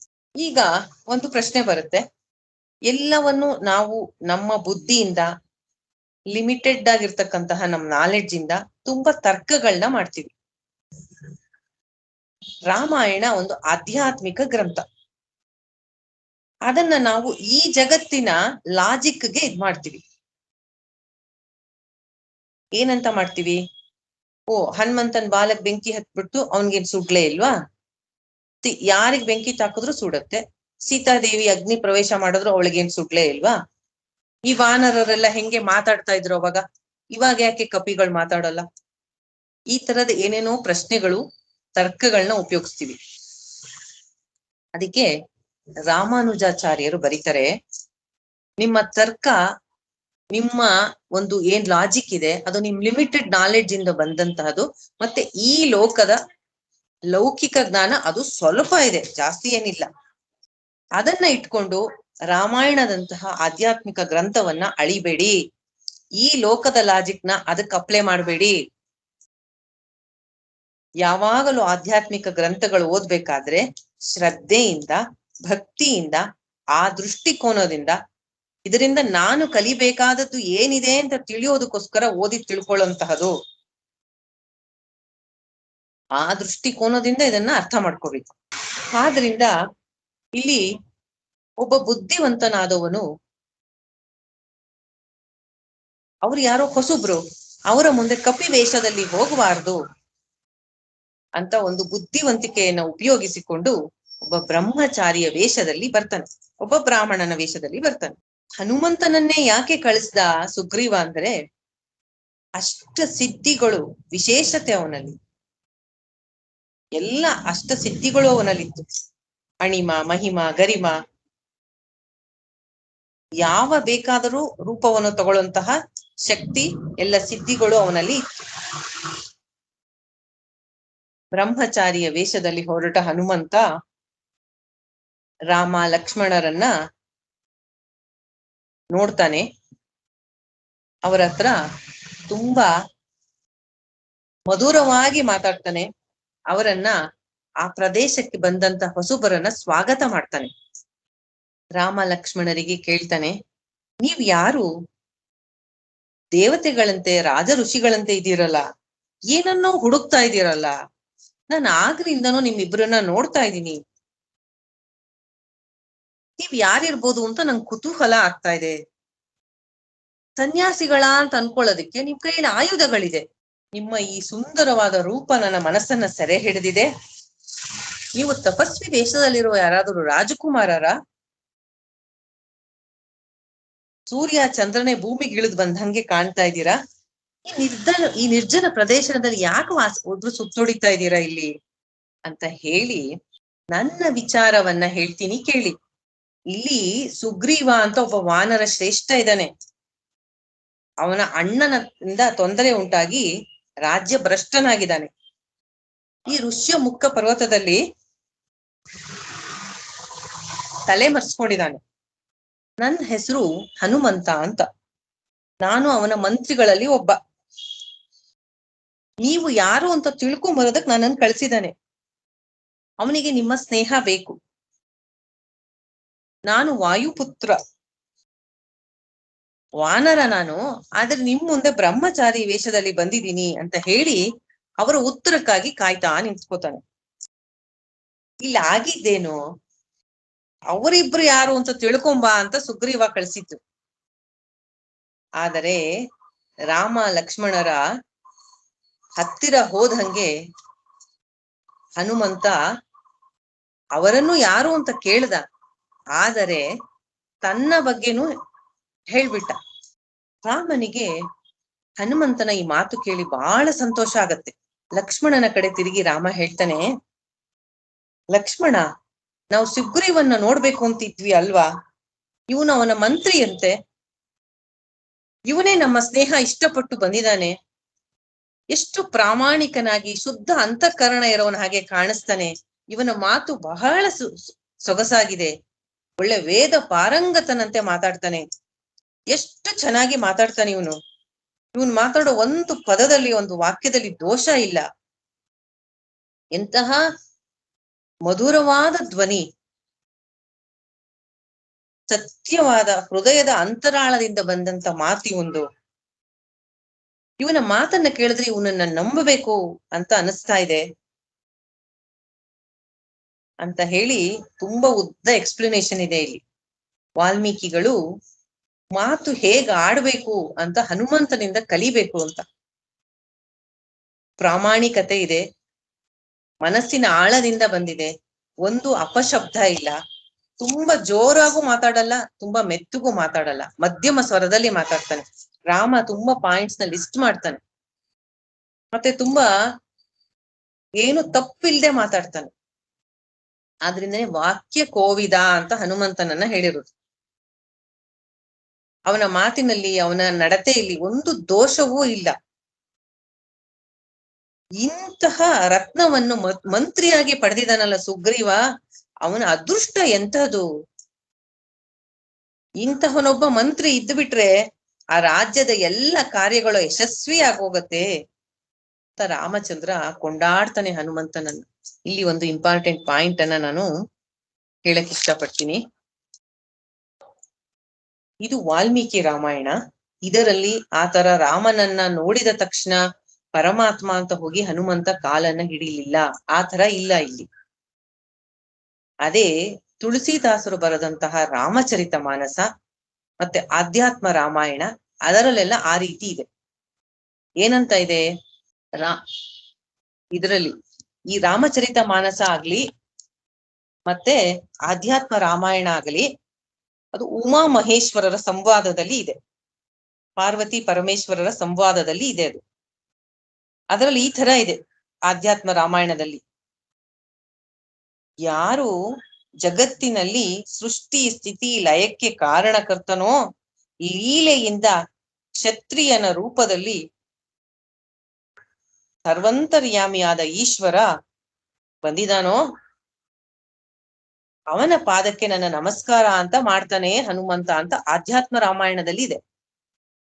ರಾಮಚರಿತ ಮಾನಸದಲ್ಲಿ ರಾಮನನ್ನ ನೋಡಿದ ತಕ್ಷಣ ಹನುಮಂತ ನಾರಾಯಣ ಅಂತ ಹನುಮಂತ ರಾಮನ ಕಾಲಿಗೆ ನಮಸ್ಕಾರ ಮಾಡ್ದ. ಅವನಿಗೆ ಒಳಗಡೆಯಿಂದ ಆನಂದ ಉಕ್ಕಿ ಬಂತು, ದೇಹವೆಲ್ಲ ಪುಳಕಿತವಾಯಿತು. ರಾಮನ ಭವ್ಯ ದಿವ್ಯ ಮೂರ್ತಿಯನ್ನ ನೋಡಿ ಅಂತ ಇದೆ. ನನ್ನ ಇಷ್ಟ ದೇವತೆ, ನನ್ನ ಆರಾಧ್ಯ ದೇವ, ನನ್ನ ರಾಮ ಬಂದ ಅಂತ ಆನಂದ ಪಟ್ಟ ಹನುಮಂತ ಅಂತ ಇದೆ ರಾಮಚರಿತ ಮಾನಸದಲ್ಲಿ. ಆದ್ರೆ ಇಲ್ಲಿ ಹಾಗಿಲ್ಲ ವಾಲ್ಮೀಕಿ ರಾಮಾಯಣದಲ್ಲಿ. ರಾಮ ಲಕ್ಷ್ಮಣರು ತುಂಬಾ ಸುಸಂಸ್ಕೃತರು, ಹನುಮಂತ ಮಾತಾಡೋದನ್ನೇ ನೋಡ್ತಾ ಇದ್ರು. ಇದೇ ತರಹದ ಒಂದು ಘಟನೆಯನ್ನ ನಾವು ಕೇನೋಪನಿಷತ್ತಲ್ಲಿ ಬರುತ್ತೆ. ದೇವಾಸುರ ಸಂಗ್ರಾಮ, ಯಾವಾಗಲೂ ಅಸುರರ ಗೆಲ್ಲದು, ಆ ಸತಿ ಏನೋ ದೇವತೆಗಳು ಪರಮಾತ್ಮನ ಕೃಪೆಯಿಂದ ಗೆದ್ಬಿಟ್ಟಿರ್ತಾರೆ. ದೇವತೆಗಳಿಗೆ ತುಂಬಾ ಆನಂದ ಆಗಿರುತ್ತೆ. ಅದಕ್ಕೆ ಅವರೆಲ್ಲ ಸೇರಿ ಪಾರ್ಟಿ ಮಾಡ್ತಾ ಇರ್ತಾರೆ ದೇವತೆಗಳು. ದೇವತೆಗಳ ಈ ಒಂದು ಸಂಭ್ರಮಕ್ಕೆ ಪರಮಾತ್ಮನನ್ನ ಮರ್ತು ಬಿಟ್ಟಿರ್ತಾರೆ, ಯಾರಿಂದ ಗೆದ್ವಿ ಅಂತ. ಆಗ ಬಂದ ಪರಮಾತ್ಮ ಒಬ್ಬ ಯಕ್ಷನ ರೂಪದಲ್ಲಿ ಬರ್ತಾನೆ. ಯಕ್ಷನ ರೂಪದಲ್ಲಿ ಬಂದು ಅವರ ಮುಂದೆ ಕಣ್ಣಿಗೆ ಕಾಣೋ ಹಾಗೆ ಓಡಾಡ್ತಾ ಇರ್ತಾನೆ. ಆಗ ಇಂದ್ರ ಒಬ್ಬೊಬ್ರನ್ನೇ ಅಗ್ನಿ ವಾಯು ಒಂದೊಂದೇ ದೇವತೆಗಳನ್ನ ಕಳಿಸ್ತಾನೆ, ಹೋಗಿ ನೋಡ್ಕೊಂಬ ಅವನು ಯಾರು ಅಂತ. ಆಗ ಇವ್ರು ಹೋಗಿ ನೀನ್ ಯಾರು ಅಂತ ಕೇಳ್ತಾರೆ. ಆಗ ಯಕ್ಷ ರೂಪದಲ್ಲಿರ್ತಕ್ಕಂಥ ಪರಮಾತ್ಮ ಇವರನ್ನೇ ವಾಪಸ್ ನೀನ್ ಯಾರು ಅಂತ ಕೇಳ್ತಾನೆ. ಇಲ್ಲಿ ಹನುಮಂತ ಬಂದಿರೋದು ಅವ್ರು ಯಾರು ಅಂತ ತಿಳ್ಕೊಳಕ್ಕೆ. ಆಮೇಲೆ ಇಲ್ಲಿ ಏನ್ ಹೇಳ್ತಾನೆ, ಸುಗ್ರೀವನಿಗೆ ನಿಮ್ಮ ಸ್ನೇಹ ಬೇಕು, ನಾನು ವಾಯುಪುತ್ರ ಹನುಮಂತ ಅಂತ ಸುಗ್ರೀವನ ಮನಸ್ಸಿನಲ್ಲಿ ಯಾವ ಇದು ಭಾವನೆಗಳಿದೆ ಅದನ್ನ ಸ್ಪಷ್ಟವಾಗಿ ರಾಮನ ಮುಂದೆ ಇಡ್ತಾನೆ. ಅವನ ಮಾತಿನಿಂದ ಹನುಮಂತನ ಮಾತಿನಿಂದ ರಾಮ ಲಕ್ಷ್ಮಣರಿಗೆ ತುಂಬಾ ಆನಂದ ಆಗತ್ತೆ. ಈ ಒಂದು ಸಂದರ್ಭದಲ್ಲಿ ನಿಮ್ಗೆಲ್ಲ ಗೊತ್ತಿರುತ್ತೆ, ಆದ್ರೂ 2 ಲೈನಲ್ಲಿ ಹೇಳ್ತೀನಿ. ಹನುಮಂತನ ಒಂದು ಈ ಪ್ರಸಂಗ ಬಂದಿರೋದ್ರಿಂದ ಅವನ ಕತೆ. ಕೇಸರಿ ಮತ್ತು ಅಂಜನಾ ದೇವಿಯ ಮಗ, ವಾಯುದೇವನ ಅನುಗ್ರಹದಿಂದ ಹುಟ್ಟಿರ್ತಾನೆ. ಹುಟ್ಟಿದಾಗಿಂದ ಮಹಾಪರಾಕ್ರಮಿ. ಸಣ್ಣ ವಯಸ್ಸಿನಲ್ಲಿ ಸೂರ್ಯನನ್ನೇ ನೋಡಿ ಹಣ್ಣು ಅಂತ ತಿಳಿದು ಹಾರಿರ್ತಾನೆ. ಈ ಪರಾಕ್ರಮಿಯಾದ ಮಗುವನ್ನ ನೋಡಿ ಇಂದ್ರ ವಜ್ರಾಯುಧದಿಂದ ಪೆಟ್ಟು ಕೊಟ್ಟಿರ್ತಾನೆ. ಆ ಪೆಟ್ಟಿನಿಂದ ಮಗು ಕೆಳಗೆ ಬಿದ್ದಿರ್ತಾನೆ, ಜ್ಞಾನ ತಪ್ಪಿ ಬಿದ್ದಿರ್ತಾನೆ. ಅವನ ದವಡೆಗಳೆಲ್ಲ ಊದ್ಕೊಂಡಿರುತ್ತೆ. ದವಡೆ, ಹನು ಅಂದ್ರೆ ದವಡೆ, ಅದ್ರ ಸ್ವಲ್ಪ ಎಲ್ಲ ಅವನ ಮುಖದಲ್ಲಿ ದವಡೆ ಊತದಿಂದ ಸ್ವಲ್ಪ ಅದು ಮೇನ್ ಆಗಿ ಊದಿದ ಹಾಗೆ ಕಾಣ್ತಾ ಇರುತ್ತೆ. ಅದರಿಂದ ಅವನ ಹೆಸರು ಹನುಮಾನ್ ಅಥವಾ ಹನುಮಂತ ಅಂತ. ಅವನಿಗೆ ಈ ರೀತಿ ಇಂದ್ರ ಮಾಡಿದ್ದು ಕೇಳಿ ವಾಯುವಿಗೆ ಕೋಪ ಬಂದಿರುತ್ತೆ. ಆದ್ದರಿಂದ ವಾಯು ಬೀಸೋದೆ ಜಗತ್ತಿಗೆ, ಗಾಳಿಯನ್ನ ಕೊಡದೆ ಅಥವಾ ಗಾಳಿ ಬೀಸೋದೆ ನಿಂತು ಬಿಟ್ಟಿರುತ್ತೆ. ಆಗ ದೇವತೆಗಳೆಲ್ಲ ಬಂದು ಅವನನ್ನ ಶಾಂತ ಮಾಡೋಕ್ಕೋಸ್ಕರ ಅವನು ಯಾವ ಯಾವ ವರವನ್ನ ಕೇಳ್ತಾನೆ ಅದಷ್ಟು ಈ ಮಗುವಿಗೆ ಕೊಟ್ಟಿರ್ತಾರೆ. ಮತ್ತೆ ಸೂರ್ಯ ದೇವನೇ ಮುಂದೆ ಬಂದು ವಿದ್ಯೆಯನ್ನ ಹೇಳ್ಕೊಟ್ಟಿರ್ತಾನೆ. ಎಲ್ಲ ವೇದ ಶಾಸ್ತ್ರಗಳ ಪಾರಂಗತನಾಗಿ ಸೂರ್ಯನಿಂದಲೇ ವಿದ್ಯೆಯನ್ನು ಕಲ್ತು ಬಂದಿರ್ತಾನೆ. ದೈವಿ ಪುರುಷ, ಮಹಾಪರಾಕ್ರಮಿ ಅಂತವನನ್ನ ಲಕ್ಷ್ಮಣ ಹೇಳ್ತಾನೆ, ತಾವು ಮಹಾ ವಿದ್ವಾಂಸರ ಹಾಗೆ ಇದ್ದೀರಿ. ಸುಗ್ರೀವನ ಮಂತ್ರಿ ಅಂತ ತಿಳಿದು ನನಗೆ ತುಂಬಾ ಸಂತೋಷ ಆಯ್ತು. ನಾವು ಸುಗ್ರೀವ ರಾಜನ ವಿಷಯವನ್ನು ಸ್ವಲ್ಪ ಕೇಳಿದೀವಿ, ಅವನನ್ನ ಹುಡುಕಿ ಸ್ನೇಹ ಮಾಡ್ಕೋಬೇಕು ಅಂತ ಬಂದಿದೀವಿ ಅಂತ ಹೇಳ್ದಾಗ ಹನುಮಂತನಿಗೆ ತುಂಬಾ ಸಂತೋಷ ಆಗತ್ತೆ. ಅವನಿಗೂ ಎಲ್ಲ ಅನುಮಾನ ಪರಿಹಾರ ಆಗತ್ತೆ. ಇವರಿಬ್ಬರನ್ನ ಸುಗ್ರೀವನ ಹತ್ರ ಕರ್ಕೊಂಡು ಹೋಗ್ತೀನಿ, ಅವನ ಸ್ನೇಹ ಮಾಡಿಸ್ತೀನಿ, ಆಗ ಸುಗ್ರೀವನ ಕಷ್ಟಗಳೆಲ್ಲ ಹೋಗತ್ತೆ. ಇವರು ಯಾಕೋ ಅವನನ್ನೇ ಅರಸ್ಕೊಂಡ್ ಬಂದಿದ್ದಾರೆ ಅಂತ. ಆದರೂ ವಿವೇಚನೆಯಿಂದ ಒಂದು ಪ್ರಶ್ನೆ ಕೇಳ್ತಾನೆ, ಅಲ್ಲ, ಈ ಮನುಷ್ಯರೇ ಇಲ್ದೇ ಇರ್ತಕ್ಕಂತಹ ಈ ಘೋರವಾದ ಅರಣ್ಯದಲ್ಲಿ ನೀವಿಬ್ರು ಯಾಕೆ ಅಲ್ದಾಡ್ತಾ ಇದ್ದೀರಾ ಅಂತ ನನಗೆ ಕುತೂಹಲ ಆಗಿದೆ, ನೀವ್ ಯಾರು ಅಂತ ಹೇಳಲಿಲ್ವಲ್ಲ ಅಂತ ಕೇಳ್ತಾನೆ. ರಾಮ ಲಕ್ಷ್ಮಣನ ಕಡೆ ನೋಡಿ ಸನ್ನೆ ಮಾಡ್ತಾನೆ, ಹೇಳು ಅಂತ. ಆಗ ಲಕ್ಷ್ಮಣ ತಮ್ಮ ಕಥೆಯನ್ನ ಹೇಳ್ತಾನೆ. ತಮ್ಮ ತಂದೆ ದಶರಥ ರಾಜ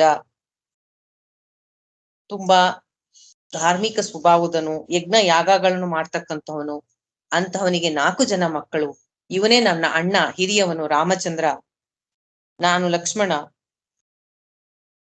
ಪಿತೃವಾಕ್ಯ ಪರಿಪಾಲನೆಗಾಗಿ ನಾವು 14 ವರ್ಷ ದಂಡಕಾರಣ್ಯಕ್ಕೆ ಬಂದ್ವಿ. ನಾನು ನನ್ನ ಅಣ್ಣನನ್ನ ಅನುಸರಿಸ್ಕೊಂಡು ಬಂದೆ. ಅವನಿಗೆ ವಿಧೇಯನಾಗಿರೋದು ಯಾಕಂದ್ರೆ ನನ್ನ ಅಣ್ಣನೇ ನನಗೆ ದೇವರು, ನನ್ನ ಧರ್ಮ ಎಲ್ಲ ಅವನೇ. ರಾಮನನ್ನು ಇರಕ್ಕೆ ಆಗದೆ ಇರತಕ್ಕಂತಹ ಅವನ ಪತ್ನಿ ಸೀತೆಯನ್ನು ಅವನ ಜೊತೆ ಬಂದ್ಲು. ಅವಳೊಬ್ಳೆ ಆಶ್ರಮದಲ್ಲಿ ಇರ್ಬೇಕಾದಾಗ ಸಮಯ ಸಾಧಿಸಿ ರಾಕ್ಷಸ ಅವಳನ್ನ ಅಪಹರಣ ಮಾಡ್ಕೊಂಡು ಹೋಗಿದ್ದಾನೆ. ಎಲ್ಲಿದ್ದಾನೆ ಅಂತ ನಮಗೆ ಗೊತ್ತಿಲ್ಲ. ಆ ಸೀತೆಯನ್ನು ಹುಡುಕ್ತಾ ಬರ್ತಾ ಇದೀವಿ. ಬರ್ತಾ ಇರ್ಬೇಕಾದ್ರೆ ಶಾಪಗ್ರಸ್ತನಾದ ಕಬಂದ ಋಷ್ಯಮುಖ ಪರ್ವತದಲ್ಲಿ ಸುಗ್ರೀವ ಅಂತ ಒಬ್ಬ ವಾನರ ಇದ್ದಾನೆ, ಅವನು ನಿಮಗೆ ಸೀತಾ ಅನ್ವೇಷಣೆಯಲ್ಲಿ ಸಹಾಯ ಮಾಡ್ತಾನೆ ಅಂತ ಹೇಳ್ದ. ಆದ್ರಿಂದ ಇಲ್ಲಿ ಬಂದು ಹುಡುಕ್ತಾ ಇದೀವಪ್ಪ ಸುಗ್ರೀವ ಅನ್ನವನನ್ನ ಅಂತ ಹೇಳ್ತಾನೆ. ನನ್ನ ಅಣ್ಣ ಮಹಾ ಪರಾಕ್ರಮಶಾಲಿ, ವಿಧಿ ಅವನ ಜೊತೆ ಆಟ ಆಡ್ತಾ ಇದೆ ಅಂತ ಹೇಳಿ ಲಕ್ಷ್ಮಣ ದುಃಖ ಪಡ್ತಾನೆ. ಹನುಮಂತ ಹೇಳ್ತಾನೆ, ಹಾಗಾದ್ರೆ ತಡ ಯಾಕೆ, ಸುಗ್ರೀವ ಇರೋ ಕಡೆ ಹೋಗೋಣ ಬನ್ನಿ. ಅದೃಷ್ಟ ಚೆನ್ನಾಗಿದೆ, ಇಬ್ಬರಿಗೂ ಸ್ನೇಹ ಆದ್ರೆ ಸುಗ್ರೀವನ ಕಷ್ಟ ಎಲ್ಲ ಪರಿಹಾರ ಆಗತ್ತೆ. ಅವನ ದುರದೃಷ್ಟ ಏನು ಅಂತ ಹೇಳಿ, ಅಣ್ಣ ವಾಲಿ ಅವನ ಹೆಂಡತಿಯನ್ನ ಅಪಹರಣ ಮಾಡ್ಕೊಂಡು ಇವನು ರಾಜ್ಯದಿಂದ ಆಚೆ ಓಡಿಸ್ಬಿಟ್ಟಿದ್ದಾನೆ. ನಿಮಗೆ ಅವನು ಸಹಾಯ ಮಾಡುತ್ತಾನೆ ಸೀತೆ ಹುಡುಕೋದ್ರಲ್ಲಿ, ನೀವು ಅವನಿಗೆ ಮಾಡಿ ಅಂತ ಹೇಳಿ ಲಕ್ಷ್ಮಣ ಹೇಳ್ತಾನೆ, ಅಣ್ಣ ನನಗೆ ಈ ವಾಯುಪುತ್ರ ತುಂಬಾ ಸತ್ಯವಂತನಂತೆ ಕಾಣ್ತಾ ಇದ್ದಾನೆ, ಇವನ ಜೊತೆ ಹೋಗೋಣ ಅಂತ ಇಬ್ರು ನಿರ್ಧಾರ ಮಾಡ್ತಾರೆ. ತಕ್ಷಣ ಹನುಮಂತ ಬ್ರಹ್ಮಚಾರಿ ವೇಷವನ್ನ ಬಿಟ್ಟು ವಾನರ ರೂಪವನ್ನು ಧರಿಸಿ, ಅದೇ ಹೇಳಿದ್ನಲ್ಲ ಅವನಲ್ಲೆಲ್ಲ ಅಷ್ಟ ಸಿದ್ಧಿಗಳು ಇರುತ್ತೆ, ಎತ್ತರವಾಗಿ ಬೆಳಿತಾನೆ. ಋಷ್ಯಮುಖ ಪರ್ವತ ಹತ್ತೋದಕ್ಕೆ ತುಂಬಾ ಕಷ್ಟ. ರಾಮ ಲಕ್ಷ್ಮಣರನ್ನ ತನ್ನ ಭುಜದ ಮೇಲೆ ಕುಡಿಸ್ಕೋತಾನೆ. ಋಷ್ಯಮುಖ ಪರ್ವತದಲ್ಲಿ ಮಲಯ ಅಂತ ಒಂದು ಶಿಖರ ಇರುತ್ತೆ. ಅಲ್ಲಿಗೆ ಕರ್ಕೊಂಡು ಹೋಗಿ ರಾಮ ಲಕ್ಷ್ಮಣರನ್ನ ಇಳಿಸಿ ಅಲ್ಲಿದ್ದ ಸುಗ್ರೀವನಿಗೆ ಅವರನ್ನ ಪರಿಚಯ ಮಾಡ್ಕೊಡ್ತಾನೆ. ಅವರು ಯಾತಕ್ಕೆ ಋಷ್ಯಮುಖ ಪರ್ವತಕ್ಕೆ ಬಂದಿದ್ದು ಅಂತ ಆ ಕಾರಣಗಳನ್ನೆಲ್ಲ ಲಕ್ಷ್ಮಣ ಏನ್ ಹೇಳಿರ್ತಾನೆ ಅದನ್ನಷ್ಟು ಹನುಮಂತ ಮತ್ತೆ ಸುಗ್ರೀವನಿಗೆ ಹೇಳ್ತಾನೆ. ಸೀತೆಯನ್ನು ಹುಡುಕೋ ಕಾರ್ಯದಲ್ಲಿ ನಿನ್ನ ಸಹಾಯ ಕೇಳ್ಕೊಂಡು ಬಂದಿದ್ದಾರೆ ಅಂತ ಹೇಳ್ತಾನೆ. ಈಗ ಸುಗ್ರೀವನಿಗೆ ಇವರು ವಾಲಿಯ ಕಡೆಯವರಲ್ಲ ಅಂತ ತಿಳಿದ್ಮೇಲೆ ತುಂಬಾ ಸಮಾಧಾನ ಆಗ್ಬಿಡುತ್ತೆ. ಅವನ ಭಯ ಎಲ್ಲ ಹೊಟ್ಟೋಗುತ್ತೆ.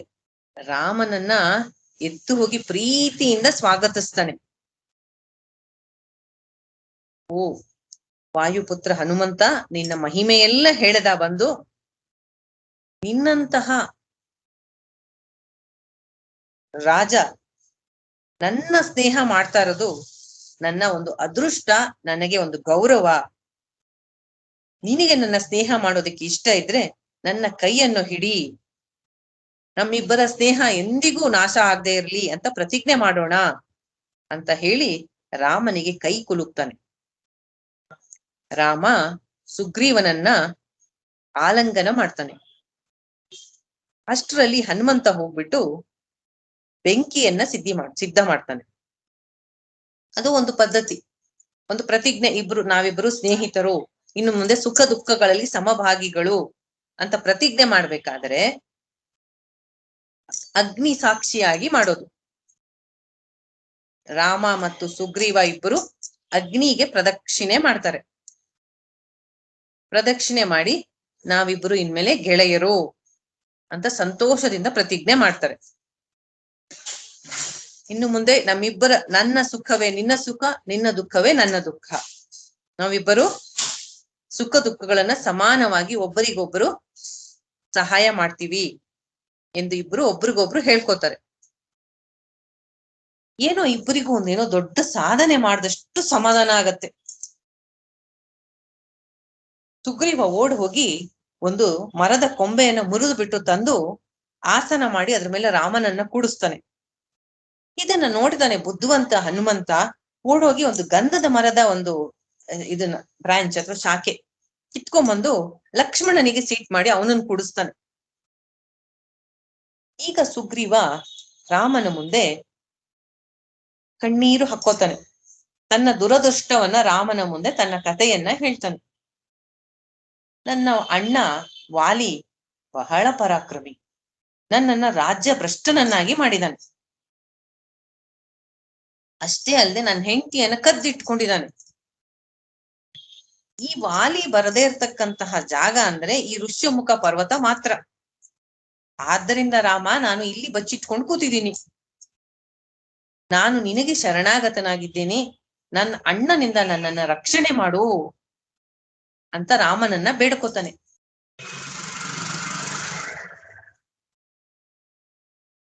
ಸುಗ್ರೀವನ ದುಃಖದ ಕತೆ ಕೇಳಿ ರಾಮನಿಗೆ ಮನಸ್ಸು ಕಲ್ಕತ್ತೆ. ನಾವೀಗ ತಾನೆ ಪ್ರತಿಜ್ಞೆ ಮಾಡಿದ್ವಲ್ಲ, ಇಬ್ರು ಒಬ್ಬರಿಗೊಬ್ರು ಸಹಾಯ ಮಾಡೋದು, ನಾವಿಬ್ರು ಸ್ನೇಹಿತರು ಅಂದ್ರೆ ಒಬ್ರಿಗೊಬ್ರು ಸಹಾಯ ಮಾಡ್ಲೇಬೇಕು. ನಾನು ಈ ಕ್ಷಣವೇ ನಿನಗೆ ಹೇಳ್ತೀನಿ, ವಾಲಿಯನ್ನ ನಾನು ಕೊಲ್ತೀನಿ. ನನ್ನ ಬಾಣಗಳು ವಾಲಿಯ ಎದೆಯನ್ನ ಸೀಳುತ್ತೆ,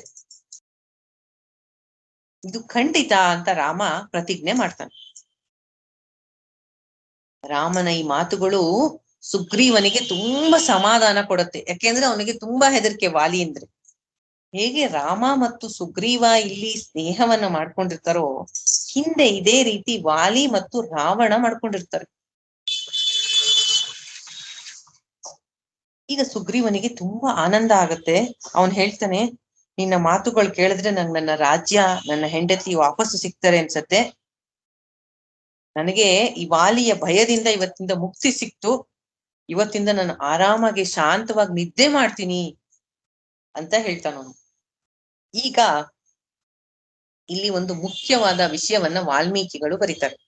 ಅದೇನು ಅಂದ್ರೆ, ರಾಮ ಮತ್ತು ಸುಗ್ರೀವ ಹೀಗೆ ಮಾತಾಡ್ತಾ ಇದ್ದಾಗ ಸೀತಾದೇವಿಗೆ, ವಾಲಿಗೆ ಮತ್ತು ರಾವಣನಿಗೆ ಇದ್ದಕ್ಕಿದ್ದಂತೆ ಎಡಗಣ್ಣು ಅದರುತ್ತಂತೆ. ಇದು ಈ ಕಣ್ಣು ಅದರದು ಅನ್ನೋದು ಒಂದು ಶಕುನ. ಹೆಂಗಸರಿಗೆ ಎಡಗಣ್ಣು ಅದರಿದರೆ ಶುಭ ಶಕುನ, ಬಲಗಣ್ಣು ಅದರಿದರೆ ಅಪಶಕುನ ಅಂತ. ಅದೇ ತರ ಇಲ್ಲಿ ಎಡಗಣ್ಣು ಅದರದ್ದು ಯಾರ್ಯಾರಿಗೆ, ಅದೇ ಗಂಡಸರಿಗೆ ಉಲ್ಟ. ಗಂಡಸರಿಗೆ ಬಲಗಣ್ಣು ಅದರದ್ರೆ ಶುಭ, ಎಡಗಣ್ಣು ಅದರದ್ರೆ ಅಶುಭ ಅಂತ. ಇಲ್ಲಿ ಸೀತಾದೇವಿಗೆ, ವಾಲಿಗೆ ಮತ್ತೆ ರಾವಣನಿಗೆ ಎಡಗಣ್ಣು ಅದರಿತು ಅಂದ್ರೆ ಸೀತಾದೇವಿಗೆ ಶುಭ ಶಕುನ, ರಾವಣ ಮತ್ತು ವಾಲಿಗೆ ಅಪಶಕುನ ಅನುಭವ ಆಗತ್ತೆ, ಸೂಚನೆ ಸಿಗತ್ತೆ. ಮುಂದುವರೆದು ಸುಗ್ರೀವ ರಾಮನಿಗೆ ಹೇಳ್ತಾನೆ, ನಮ್ಮ ಮಂತ್ರಿ ಹನುಮಂತ ಹೇಳ್ತಾ ಇದ್ದ, ನಿಮಗೇನೋ ತುಂಬಾ ತೊಂದರೆ ನಡೆದಿದೆಯಂತಲ್ಲ, ಶೀಘ್ರವಾಗಿ ನಿಮ್ಮ ದುಃಖವನ್ನ, ಹಿಂದೆ ವೇದಗಳನ್ನ ನಾರಾಯಣ ಎತ್ಕೊಂಡ್ ಬಂದಲ್ಲ ಸಮುದ್ರ, ಆ ರೀತಿಯಾಗಿ ನಿಮ್ಮ ಪತ್ನಿ ಎಲ್ಲೇ ಇರ್ಲಿ, ಸ್ವರ್ಗದಲ್ಲೇ ಇರ್ಲಿ ಪಾತಾಳದಲ್ಲೇ ಇರ್ಲಿ, ನಾನು ಹುಡುಕಿಸ್ತೀನಿ, ನನ್ನ ಮಾತಿನ ಮೇಲೆ ನೀನು ನಂಬಿಕೆ ಇಡು ರಾಮಚಂದ್ರ ಅಂತ ಸುಗ್ರೀವ ರಾಮನಿಗೆ ಆಶ್ವಾಸನೆ ಕೊಡ್ತಾನೆ. ಇಲ್ಲಿ ವಾಲ್ಮೀಕಿಗಳು ರಾಮಾಯಣದಲ್ಲಿ ಕಾಕುಸ್ಥ ರಾಮ ಅಂತ ಬರೆದಿದ್ದಾರೆ. ಕಾಕುಸ್ಥ ಅಂದ್ರೆ ಏನು, ಆ ಪದದ ಅರ್ಥ ಏನು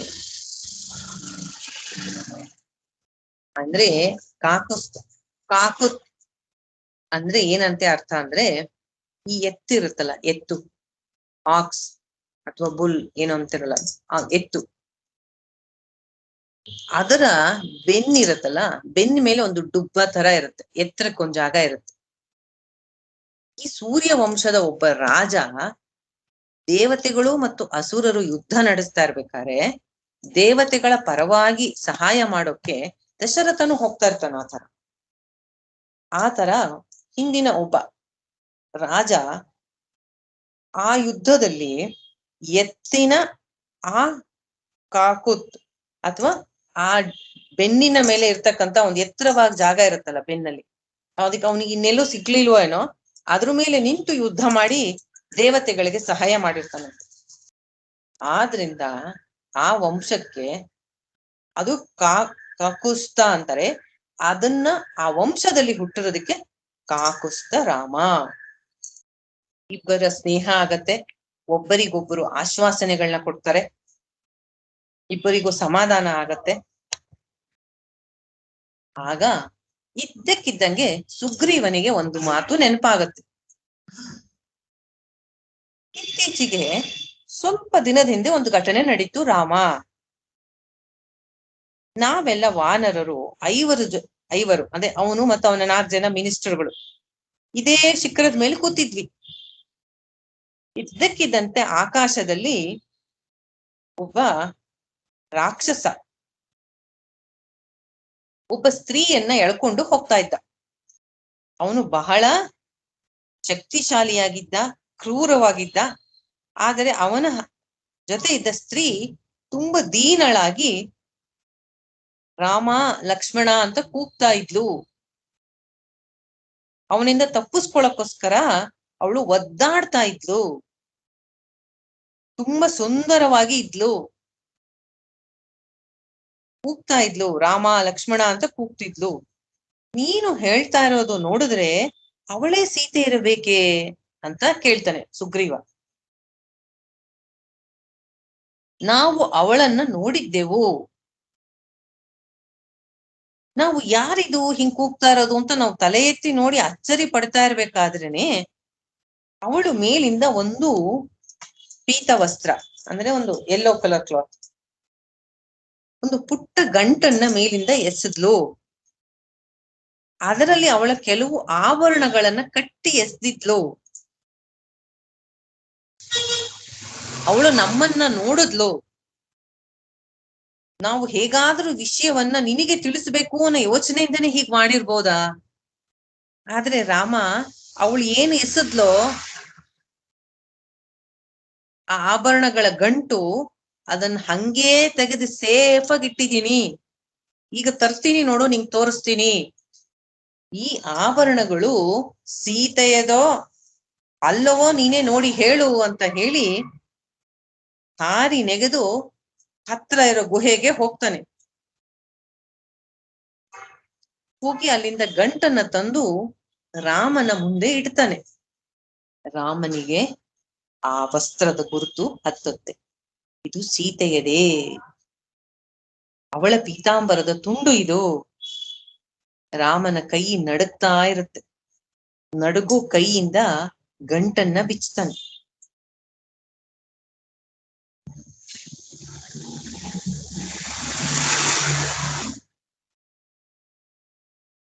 ಬಿಚ್ಚಿ ನೋಡ್ತಾನೆ. ಅವನ ಕಣ್ಣಲ್ಲಿ ನೀರ್ ಸುರಿತಾ ಇರತ್ತೆ. ಅದನ್ನ ನೋಡಿದ ತಕ್ಷಣ ಸೀತಾ ಅಂತ ಕೂಗಿ ಮೂರ್ಛೆ ಹೋಗ್ಬಿಡ್ತಾನೆ. ಅವನು ಎಚ್ಚೆತ್ತ ಮೇಲೆ ಆ ಆಭರಣಗಳೆಲ್ಲ ನೋಡಿ ದುಃಖ ತಡಿಲಾರ್ದೆ ಅದನ್ನೆಲ್ಲ ತನ್ನ ಎದೆಗೆ ಅಪ್ಕೊಂಡು ಅಳ್ತಾನೆ. ಆಮೇಲೆ ಲಕ್ಷ್ಮಣನ ಕಡೆ ತಿರುಗಿ ಹೇಳ್ತಾನೆ, ಲಕ್ಷ್ಮಣ, ಈ ಆಭರಣಗಳೆಲ್ಲ ನೋಡು, ಸೀತೆ ಎಸ್ತಿರೋ ಆಭರಣಗಳಿದು. ತನ್ನ ಅಪಹರಣ ಆಗ್ತಾ ಇರ್ಬೇಕಾದ್ರೆ ಸೀತೆ ಎಸೆದ ಆಭರಣಗಳಿದು. ಸ್ವಲ್ಪವೂ ಹಾಳಾಗಿಲ್ಲ ನೋಡು. ಮೇಲಿಂದ ಎಸ್ತರು ಹುಲ್ಲಿನ ಮೇಲ್ ಬಿತ್ತು ಅನ್ಸತ್ತೆ. ನನ್ನ ಕಣ್ಣು ದುಃಖದಿಂದ ತುಂಬಾ ಮಂಜಾಗ್ಬಿಟ್ಟಿದೆ. ನನಗ್ ಸರಿಯಾಗಿ ಕಾಣಿಸ್ತಾ ಇಲ್ಲ. ಇದು ಸೀತೆಯದ ಆಭರಣಗಳು, ನೋಡಿ ಹೇಳು ಅಂತ ಲಕ್ಷ್ಮಣನಿಗೆ ತೋರಿಸ್ತಾನೆ. ಲಕ್ಷ್ಮಣ ಕಣ್ಣಲ್ಲಿ ನೀರ್ ತುಂಬ್ಕೋತಾನೆ. ಲಕ್ಷ್ಮಣನ ಮಾತು ನೋಡಿ ಇಲ್ಲಿ ಏನ್ ಹೇಳ್ತಾನೆ, ಅಣ್ಣ, ನಾನು ಸೀತೆಯ ಮುಖವನ್ನಾಗಲಿ ಕೈಗಳನ್ನಾಗಲಿ ನೋಡಿದವನಲ್ಲ. ಆದ್ದರಿಂದ ಬಳೆಯನ್ನಾಗಲಿ ಕಿವಿ ಓಲೆಗಳನ್ನಾಗಲಿ ನಾನು ಗುರುತಿಸಲಾರೆ. ಆದರೆ ಕಾಲುಂದೆಗೆಗಳು ಮಾತ್ರ ಅತ್ತಿಗೆಯದೇ ಹೌದು. ನಿತ್ಯವೂ ಬೆಳಿಗ್ಗೆ ಆಶೀರ್ವಾದ ತೆಗೆದುಕೊಳ್ಳಲು ನಾನು ಅವಳ ಪಾದಗಳಿಗೆ ನಮಸ್ಕಾರ ಮಾಡುತ್ತಿದ್ದೆ, ಆದ್ದರಿಂದ ನೋಡಿದ್ದೇನೆ. ಇಂತಹ ಸೇವಾ ಮನೋಭಾವ, ಇಂತಹ ನಿಷ್ಕಲ್ಮಶ ಹೃದಯ ಭಕ್ತಿ ಲಕ್ಷ್ಮಣನದು. ಅದನ್ನ ವಾಲ್ಮೀಕಿಗಳು ಬರೆದಿರೋದು ಓದ್ತೀನಿ ನೋಡಿ. ನಾಹಂ ಜಾನಾಮಿ ಕೇಯೂರೇ, ನಾಹಂ ಜಾನಾಮಿ ಕುಂಡಲೇ, ನೂಪುರೇ ತ್ವ ವಿ ಜಾನಾಮಿ ನಿತ್ಯಂ ಪಾದಾಭಿ ವಂದನಾತ್.